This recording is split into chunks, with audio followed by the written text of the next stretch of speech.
People are sick of politicians who are driven and exude calculation rather than conviction. And you saw it with Kamala Harris, Biden saying whatever they think is politically expedient. And here's another, looks like Rick Caruso's just another one.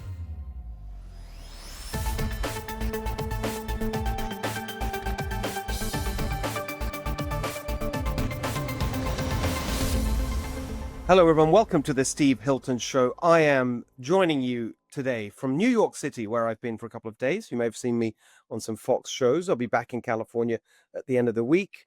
And today we've got a fantastic conversation with Jen Horn, who's holding the fort for me in California with some amazing clips, which I hadn't seen till she shared them with me, of Gavin Newsom. Wait till you hear some of the stuff he's been coming out with in a recent speech. Honestly, it makes Kamala Harris look like some kind of absolute maestro of precision and clarity in terms of oratory. The Gavin Newsom, we're going to have to think of a new phrase for the word salads, because the word salad, I think that really is owned by Kamala Harris. We need something new for Gavin Newsom. So that's coming up, and you're going to want to see that. But I want to start with the big story that is, it's actually getting bigger all the time, which is the way that the judicial branch, specific judges appointed by Democrat politicians, are blocking the Trump administration's agenda. And it's nothing new to have that tension between the different branches of government. Remember, that's the whole point of the Constitution. The founders didn't want some kind of free-for-all for any of the branches so that they could just impose their will. They wanted checks and balances, in the famous phrase, and that's what the tension is supposed to be about. And it's always been there, and that is a good thing. It's part of why America is successful, because they wanted government to be limited and restrained. So that's the basic point. But often and increasingly, it seems that it's a really uneven application of that principle. Because if you look at the numbers of occasions when you've had judges, often low-level judges, impose what are now called these national injunctions, where they can basically stop a policy. A local judge can just stop any policy, a national policy, from being implemented. So someone did the math and they calculated that of these kinds of injunctions, since 1963, that's when the count started, there've been 127 in total since 1963. 64 of them have been against President Trump. So more than half. And you just think, well, what is going on here? It's clearly politically motivated. And the thing that's really shocking about the latest example is it's so extreme. And I know there's that point that, hard cases make bad law, or whatever it is, that actually the law is tested when it's a very, very difficult case, in the sense of, the emotional side of it, and public opinion may be very, very strongly in favor of it, but the judges have to stand up for the rule of law and due process and whatever. And it's in those cases that the principles of the law are really tested. I've heard all those arguments, but let's just see what is going on here. So you've got a judge who's blocking the Trump administration from deporting not just illegal immigrants, but violent criminals from foreign gangs that have been organized and funded and promoted by foreign governments. And so the Trump administration, trying to do what it was elected to do, is a very clear promise from Donald Trump on the campaign trail. No one should have been in any doubt. It was widely discussed. He's got of all the things that he's got a mandate for, this is probably one of the most clear: to control the border and deportation of people who shouldn't be here, especially violent criminals. So you have this gang trained at Aragua, rivaling MS-13 that we already knew about for the absolute brutality of what they do. I mean, you could just list the violent, vicious crimes, rape and murder and savagery committed here in America. And the authorities are identifying them and marking them down for deportation. The deportation flights have begun. And here's the really important part of this that actually hasn't got enough coverage, I think, in this story, is that this is not just a process of internal U.S. administration, where you have Tom Homan and Kristi Noem, the authorities here in America, identifying these people and getting them in line for deportation. It's also a great example of cooperation with other countries. This is part of our foreign policy. Marco Rubio has been down. You saw him in, I think the first week he was Secretary of State negotiating and spending time with the president of El Salvador. And similarly with Venezuela, those two countries have been part of this process to accept back some of these violent criminals. So it's not just a policy that the Trump administration absolutely has a clear mandate for and has widespread public support, but it's actually been negotiated with other governments as well. And yet you have one judge saying stop. And even, to underline that point, there was a State Department staffer who'd been there, I think, since the early 1970s, who put on the record his concerns about what this judge was doing precisely because it undermined the ability of the US administration to effectively exercise its own foreign policy. This is so over the top. You've got a really clear process that's been followed here, negotiations with foreign governments, criminals identified, and not just any old criminals, but violent gang members who've been causing mayhem and vicious cruelty across the country. And the judge is stopping them from being deported. And then you see the politics of it, which is also absolutely unbelievable. When you guess what happens next? The Democrats, who constantly lecture us about our democracy, suddenly now siding with the judge. I mean, what is wrong with them? They're using this to attack Donald Trump. So they're putting themselves in, unbelievably, on the side of Trent Aragua and these criminals, and they're speaking up for them. Those are the people that the Democrats are now speaking for and sympathizing with in terms of their public communication. Of course, I'm not saying for one second that they endorse the crimes committed by these people or anything of that sort, but that's the position they're taking. They're using this to attack Donald Trump, saying, "Oh, lawless president," and ripping up the Constitution and so on. And actually, you've got constitutional argument, you've got legal arguments on both sides. The Trump administration is complying with the orders, and there's an argument about whether the flight should have been stopped or not, whether it was the verbal order versus the written one. These are all fine. The Trump administration is not just ignoring the judge. The Trump administration is arguing with the judge. And that's how our system is supposed to work, back and forth. They're not ignoring it. They're not disrespecting it, but they are standing up to it. And that's incredibly important. And then you've got President Trump saying, putting on the pressure and saying that the judge should be impeached, as is his right. And then you've got John Roberts saying that's gone too far. And I think that's a mistake, because now you have the Chief Justice taking a position and looking like he's siding with the judge. And he's supposed to stay out of the politics, because the impeachment is not a legal question, it's a political question. And so this whole story, I think, reveals a complete sort of detachment from reality of a lot of the people involved, the Democrats and the lawyers and so on, who's saying, well, the fine principles of this and that. Meanwhile, you've got someone, President Trump, who's acting to take care of a problem that the American people want dealt with. And so it's amazing to me that the Democrats aren't joining forces on this one with President Trump and saying, in the name of democracy, you were elected to do this job, you're doing the job, and we support you in it. And we don't like the idea of an unelected judge with very limited jurisdiction, local jurisdiction, stopping a national and international policy. So it looks like these legal challenges are really all that the Democrats have left, because their political strategy is failing so spectacularly in terms of the opposition to what President Trump is doing. But of all the things to oppose him on, this seems utterly bizarre. All right, joining us now for California Corner, actually from California today, whereas I am not, but that's good because she's got her eye on everything that's going on. Jennifer Horn, AM 870, The Morning Answer, our friend, you know her well. She's got some juicy stories for us today.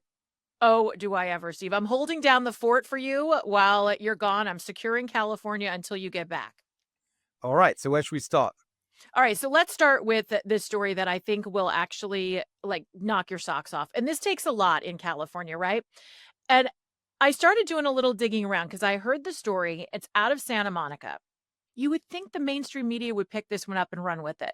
There's a guy, a white guy, Job Uriah Taylor, 27 years old. He was arrested on March 3rd back in 2023. He's a homeless guy. He used a pipe to crush the skull of a black man who was sleeping in the same encampment near the Fifth Street Expo station. It was unprovoked. This poor guy is just sleeping, and this Job Taylor comes over and literally beats his head in. They take the guy to the hospital.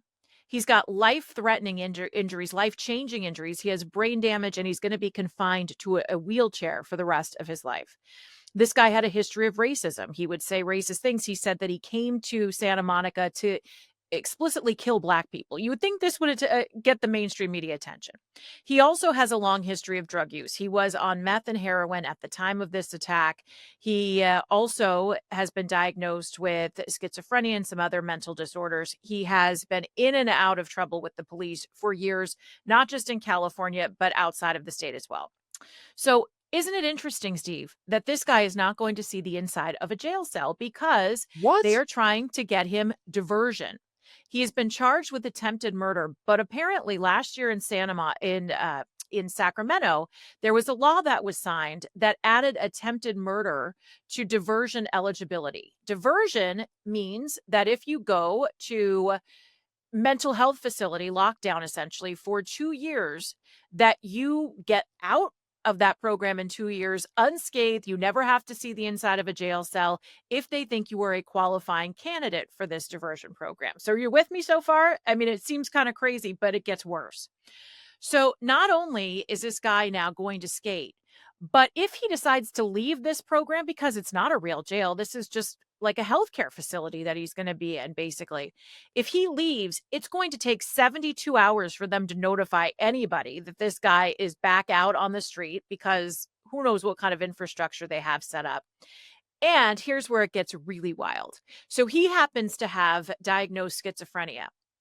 But there is a whole list of qualifying mental health conditions in California that you can use to be eligible for diversion. And I think, Steve, I'm not going to pick which one, but I think you could actually qualify for at least 2 of these. I know I should could. hope so. All right. So we'll start at the top. ADHD. This is totally not you, by the way. Erectile dysfunction. We'll just keep moving. Yeah, we're not talking about that on this show. That's a No. different show.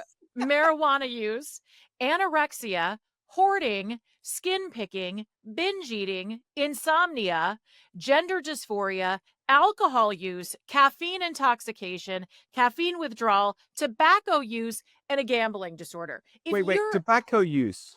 Yes, if you're a smoker. The one that I love is caffeine. That's where I'd fit on this list, Caffeine, man. it's incredible. I get up at 4:30 every day. I go to Starbucks and now I can commit a crime, and you're going to give me diversion because I'm going to tell you I'm souped up on caffeine? Are you kidding me? And also they added attempted murder. So I mean, you got the Yes. whole range.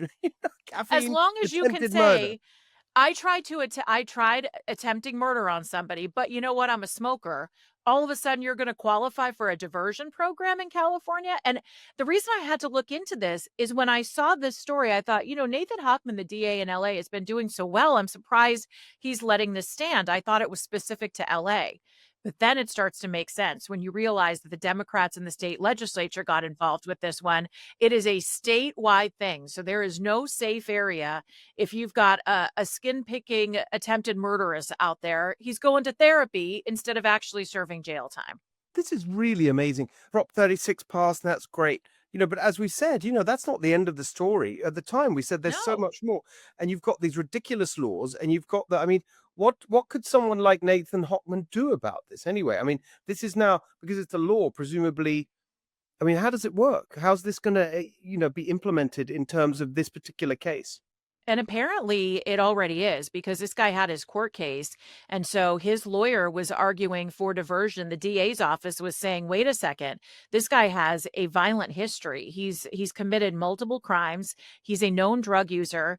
And so his defense attorney said, basically, since he's been taking his medicine for schizophrenia for the last 8 months, that should qualify him for this mental health diversion program. This is the kind of stuff that the DA's office is having to deal with. I mean, Nathan Hochman's doing a great job. I thought this would have been something under Gascon, but his DAs are trying to get this guy into jail for some real punishment. And instead, his defense attorneys made the argument that he's showing great progress because he's taking his meds. But what's really, I think it should scare all of us is that because this isn't a jail situation, because this isn't where you're going to be watched all the time by guards, if you take off, it's possible that this guy, especially if he wants to go out and hurt black people, I mean, he wants to go out and like get retribution. He's got known enemies now. So is he going to go out there and try to kill people? Is he going to go try to do something else to harm someone else? And we're not going to know about it for 72 hours, maybe from this Where does that facility? come from? I was interested in that. Is that an estimate They of how asked long in the it should take, court or is it a proceeding. specific like rule? Yes. So apparently, as part of this court case, and this was all going down in Santa Monica this week, a part of this court case is that they said, well, if we do put him in diversion, what if he escapes? What happens then? And they said, well, law enforcement would be notified within 72 hours. Not acceptable. This So guy is that wait, so is dangerous. that their policy or that's the law?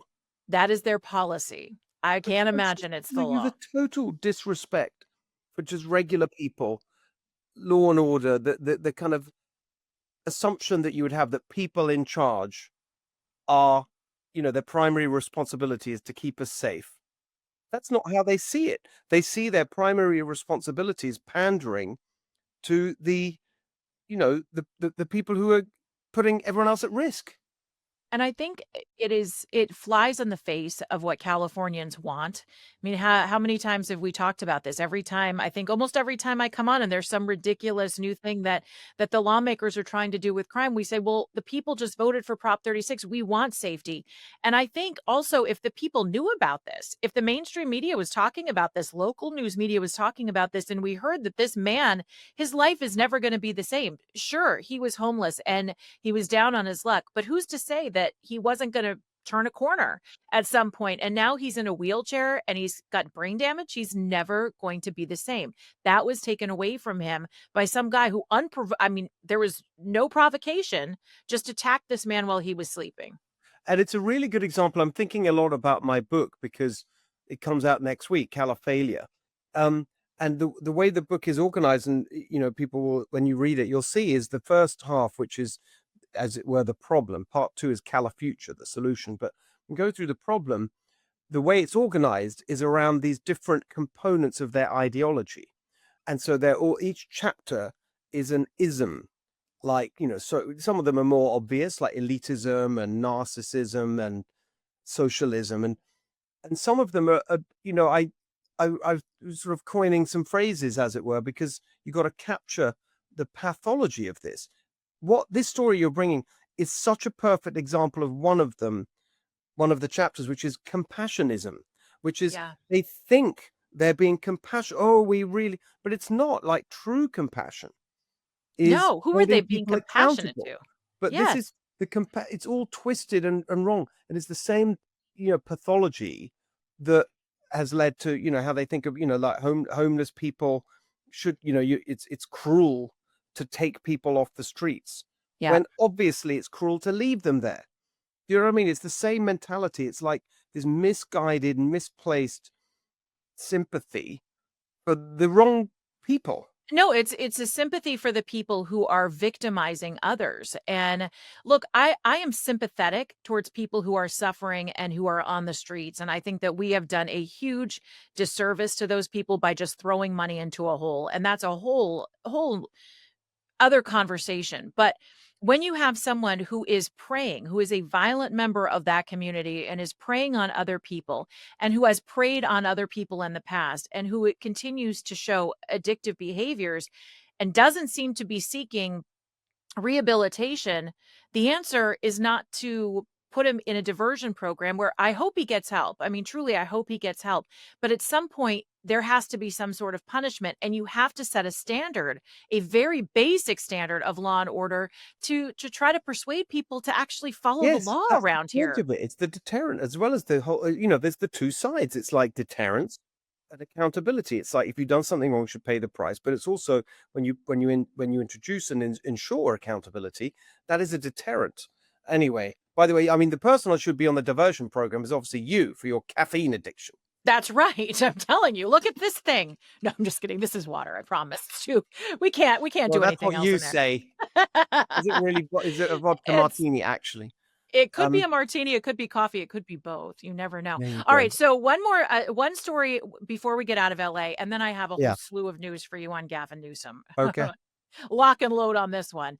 But I was so surprised today. You and I were talking actually just off podcast about the effort to recall Karen Bass, Yes. and there's Exactly. also an effort to recall Gavin Newsom going on right now. And I've said to you many times, I think that the energy should go behind a recall of Karen Bass. Yeah. She's going to run for mayor again. She had direct failures that resulted in people losing their lives, their property. There are 1,000 reasons for this. I don't love Gavin Newsom, but he's going to be gone in 2 years. He's not our problem anymore. Well, I was very surprised to hear today that Rick Caruso, who has been sort of running almost like a shadow campaign against Karen Bass, almost a shadow campaign, or he's almost the shadow mayor of Los Angeles right now. He's helping rebuild, he's getting things organized. He actually came out against the recall of Karen Bass today. And I was so shocked by this. He said, a mayoral recall right now is not a good idea. This is a time when Los Angeles needs unity, not costly and expensive political distractions. That was his post on X. And I have to say, Steve, I was so disappointed because I was really hoping that Rick Caruso, even though I don't agree with probably 70% of the stuff he says, I think he would have been a better leader for Los Angeles than Karen Bass. And I know he's flirting with all kinds of stuff in his political future, but I was really hoping that he would want to run for mayor again. And this disappoints me. I get the idea of unity, but we also need a strong leader who can lead us out of this mess. And that's not Karen Bass. Yeah. I mean, look, I should say, as we discussed, I'm involved in this recall. It's led by, there's a group of people involved in it. Some of the core funding being put up by Nicole Shanahan, who many people know, and I've been working with her on this. So I'm involved in this, and I agree with the way you laid it out. A little bit like we saw, funnily enough, in the crime story, there's just accountability when you mess up so egregiously, and it's so obvious that it was her mismanagement, that and incompetence and dereliction of duty that made these fires so much worse than they need have been, both in the run up, the failures of leadership in the run up to the fires, the appointment of that, the empty reservoir lady at the DWP, and the fact that the reservoir was empty, and so on and so forth, even though all the time, especially with the LA Times doing great reporting on how much of this was known to them in advance or should have been known. And in some cases, we have evidence that they knew the fire, all of that stuff, right? The failure to prepare, the fact that she was away, the fact that she then lied about it. She said she didn't know and no one told her, even though we've got the tweet. I mean, you could go on. There's a whole set of things. And then, of course, the failure of the response, which is still failing. And you still have people in the Palisades and in Altadena and elsewhere just saying nothing's really happening. I mean, not nothing, but it's not happening it with the urgency and scale and all the things we were promised, the things that Karen Bass promised President Trump to his face. It's not happening. And so the real point is it's both holding her accountable, but also in a very practical sense, we need a great, effective mayor in Los Angeles to Yes. prepare for some big things coming up. The Super Bowl, the Soccer World Cup, the Olympics, huge things for the city Yeah. and for the state and for the country. You've got to have a competent person in charge. Nobody has confidence in her. Now, the No. Democrat machine is going to prop her up, but the fact that you've got Rick Caruso propping up Karen Bass is really disappointing. But I'm afraid it seems to me the reason is very clear, which is that he's convinced himself, and this is what you hear from people around him, and he's a Democrat now, and he's been saying to podcasters, if he runs for office, he's going to run as a Democrat. He wants to run for governor, and so it seems to me that he doesn't want there to be a vacancy for the mayor of LA, because it would put him in a difficult position of, really, he's the obvious candidate to replace Karen Bass, but apparently that's not what he wants. He wants to be governor. And so it's a very cynical calculation going on here. And it's very disappointing. I'm totally disappointed. And this isn't the first time I've been disappointed in Rick Caruso. He's thrown money behind Democrat candidates running against people that we know. Mike Garcia, who did a great job. Yes, He's he he's really done did. Yeah, he's done some things that I don't love, and I would only support him in the role of mayor of Los Angeles because I think he's a builder. I think he could be better than what Karen Bass can give us.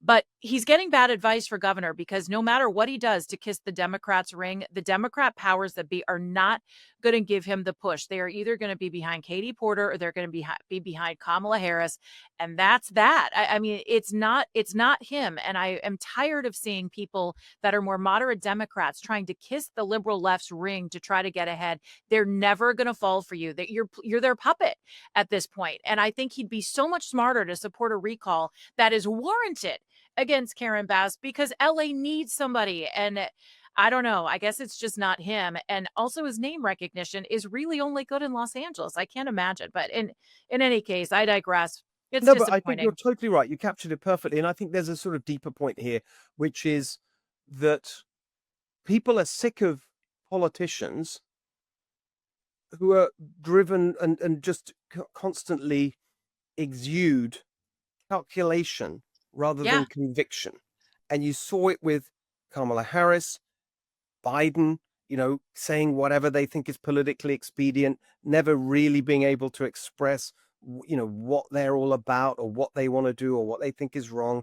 That's why she ends up talking in this ridiculous manner with the word salad. She doesn't really know. She's constantly, you can see almost the gears spinning. Oh, what shall I say? I don't want to offend the union. I don't want to offend the left. Don't want to offend the people who love Palestine. Just it's really obvious the calculation that's going on.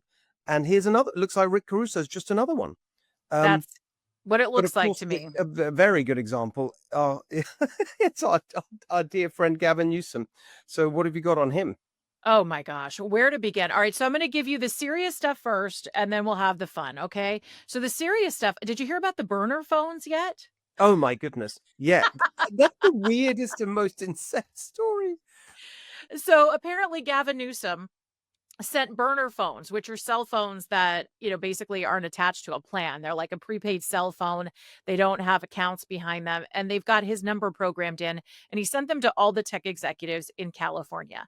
So the reason I start with this, Steve, is because I really believe that Gavin Newsom is obsessed with Fox News. Gavin Newsom is obsessed with Donald Trump. And Gavin Newsom is trying to do everything that Trump did. So from the podcast, because he knows that President Trump used podcasts and he used podcasters to get his message out to the mainstream. Gavin Newsom is trying to copy him there, just not well. With the tech executives who got this burner phone from Gavin Newsom that basically just says, call me if you need anything, he's trying to recapture the tech execs that in large part were captured by Donald Trump this last election. I think the guy is truly obsessed. Now, I can't blame him for trying. He's thinking outside the box. He knows his party is tanking. So he's got to do something to get ahead during this presidential race that he wants to be in. But really, I mean, it smells of desperation. But it's just so weird. I mean, as It's Emily weird. Hogan, she's the a political columnist at the San Francisco Chronicle. And as she pointed out, when she sort of, reposted the story, and she said, wait, why can't he just give them his phone number? Like, Why why are do we you, doing burner it's phones? just so weird. And, But, and, and the other, maybe to hide, maybe that's just it, Steve. And that's what drives me nuts. Karen Bass is in trouble because she's deleting text messages and emails. Gavin Newsom is not going to turn over the texts and emails to Karen Bass. Maybe he doesn't want to have this on the record. Maybe that's why he likes the burner phone. And that makes me like just, him even less. it's so weird. But the other thing is that it's all such, I can say it on a bullshit, right? It's Yeah. total bullshit because, I'm used to being on Fox. You have to say BS. California, according to Chief Executive Magazine, they do an annual survey of business conditions in all the different states. And for the last 10 years, California has been voted by CEOs 50th out of 50, the worst business climate in the country. So fine, send but you know what they're going to say? Like, can you just make our lives easier instead of putting these endless barriers in the way, the taxes, the environmental regulations, the labor regulations, the endless, hassle and bureaucracy and the permits for everything and everything taking years, just, examples the whole time. I mean, I don't know. I'll just give you a couple. There was, I don't know if maybe I've said these before. Someone I met in Napa. She's has a winery and wanted to and increase the size of the patio so she could have a larger number of guests, coming to the winery. And the permit that she had was for 30 people, like maximum, and she wanted to extend it to 50. That process she's not some fancy big way, it's just like a small independent winery. The process of getting a permit to go from 30 to 50 took 6 years and $1 million in consultants' fees and lawyers' fees and going back and forth with the city, the county, just, Sick. another one. There's someone I met, another lady entrepreneur. She had has a pest control business up in the Sierras, and they operate in 9 counties, and they have to submit a report. They have to the agriculture commissioner. First of all, we have a pesticide control board, or whatever it's called, it's statewide, right? That they're regulated by. Then on top of that, each county has an agriculture commissioner that regulates the pest. So every single month, she has to send a report to each county and the state. And each county has it differently, and the websites are different, and the forms are different. But this is a small business. Yeah. Another guy, he makes machine tools. He said he spends more money on regulatory compliance and insurance than on his employees. It's insane what's going on in California. And I could be all day with stories like this. And that's what Gavin Newsom should stop sending out a phone. Do something about the business climate, which is the worst in America. Yeah. And that's what I think so many people are frustrated by. Don't just send the phones. Don't just do the podcast. Like, fix the problem. Don't just complain and do your, oh, shucks, yeah, homelessness is bad. You've been there for 7 years almost. I mean, this is time to get things done. You've been in government for such a long time. So his podcast apparently is not winning any favors.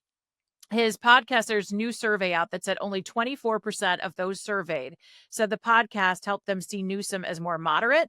17% said it made them less likely to see him as moderate, and 59% said it made no difference at all. Only 13% of those surveyed said the podcast improved their perception of Gavin Newsom. Seems like a lot for nothing, doesn't it? Not going well. I mean, the thing is, it's obviously so calculating, but it's interesting because the people if you say, like he's had these sort of friendly conversations with Charlie Kirk, with Steve Bannon, and so on. They're never going to vote for him or support him. No. So that's fine. You can, but in the process of having warm and, chatty, chummy conversations with people that the Democrats really consider to be the devil, they really hate Charlie and Steve Bannon and so on. And so they're now really pissed off with Gavin for platforming these people that they hate and not pushing back and so on. And there's columns I've been reading in the New York Times about it. It's really interesting how he's alienating everyone. Jane Fonda said that he's a Nazi because he's giving these people platforms. I mean, you know what would really, really work to make his podcast incredibly successful?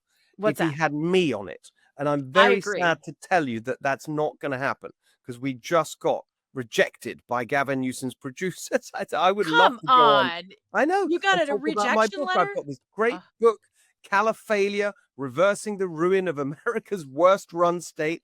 I'd love to discuss that with Gavin and see what he thinks of my characterization of his leadership and his record. If he were brave, he would absolutely do this. But yeah, anyway, it was a no. So that's not happening. All right. Real quick, should we hear some audio from him on St. Patrick's Day? Because you're going to love this. Okay, so let's just do 2. Let's do the first one is more serious. This is when he says that California, out of any place else on the planet, Steve, is targeted by climate change more than anyone else. Take a listen. Again, spirit of humility. I stand here as governor of a state that has been as much or more impacted by any state in the United States of America by Mother Nature, the most powerful force on planet Earth. She's chemistry, she's biology, she's physics. In the vernacular of some, she bats last, she bats 1,000. And if you don't believe in science, you got to believe your own eyes. Places, lifestyles, and traditions. Places literally just torn off the map. In California, Grizzly Flats, and Greenville, California, Paradise, California. But it's a way of expressing this mutuality that brings us together. Those fires he referenced, Steve, they were all set by arsonists. They were I know. not set by It's Mother like Nature. Mother Nature. But Mother Nature wandering around with matches. It's so insulting to the intelligence. I know. Well, and he also looks like he's been enjoying some of his plump jack wine. I mean, it gets worse from here. Like, and do we have a little time? We have another clip here. Diversity. This one is amazing. This is where you know that he's been hanging out, maybe having some wine with Kamala Harris.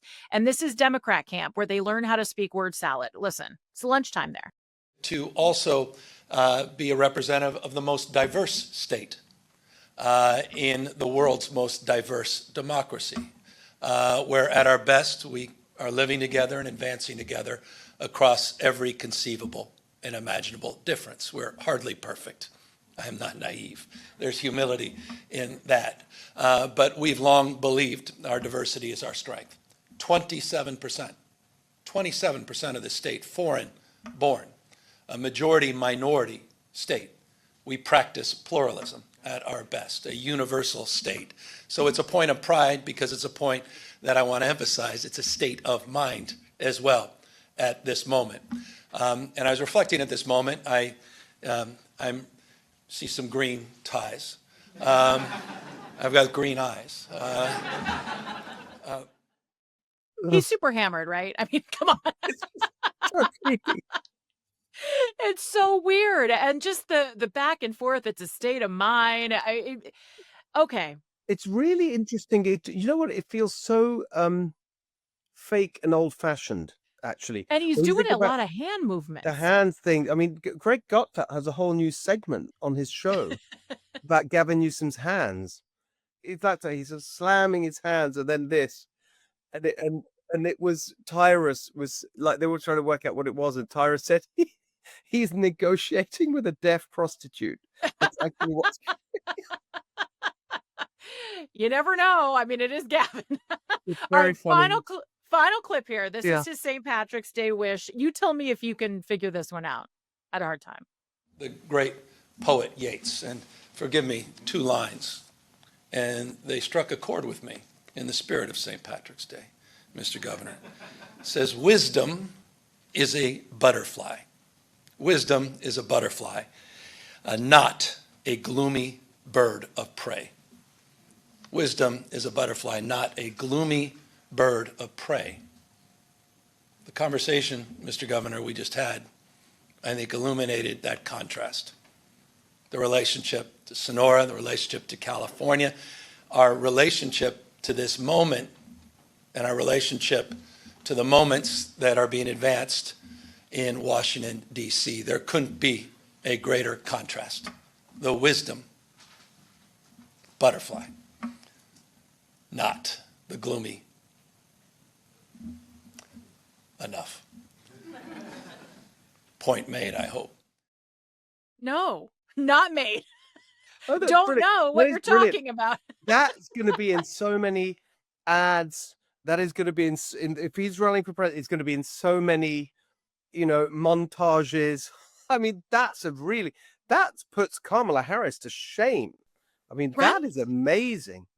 Also, but I it's know. better that see she doesn't have the sort of movement and the little this and that. She's much she does the word salads kind of straight. She does. This is He's all definitely over. more fluid. He's like the butterfly. He's fluid. He's flitting all over the place. It's really amazing. What did he even? I mean, maybe it's not worth trying to understand. What was he getting at? What was the point?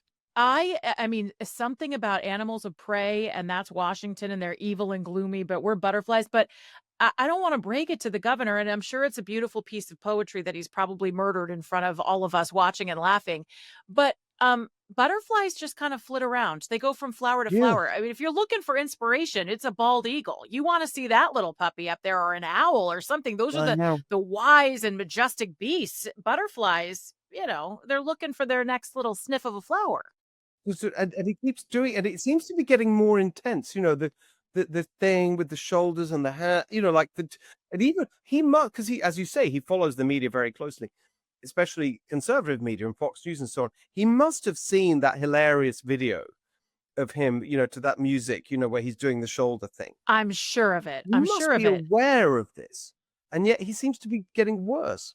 And it's the staccato delivery too that always, I mean, this kind of started, I think it was birthed during COVID when he started talking like Batman in a cave, but also just like very like gruff, like he was gargling with razor blades. And then the staccato delivery, it's just, it's very strange. I don't know what's happened with him, but clearly I actually started a segment on the Morning Answer on my radio show called What Gives Gavin or something like that, because we Yes. don't know what he's talking about. We No. just have no, you don't know anymore. It's truly, it's really peculiar.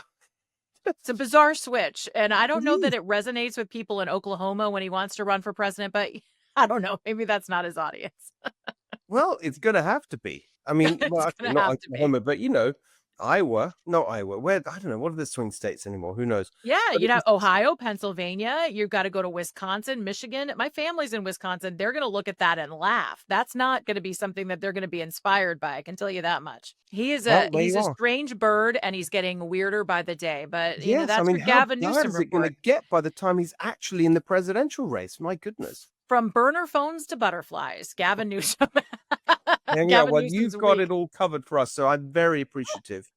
You've given us No a lot to think problem. about and a lot to laugh at, and that's always a good combination. You gotta laugh. If you didn't laugh at what's going on in California, you'd be crying all the time. So you know what? At least Exactly. we're being optimistic and upbeat. All right, fantastic. Thank you, Jen. It's great to see you. Thank you, Steve.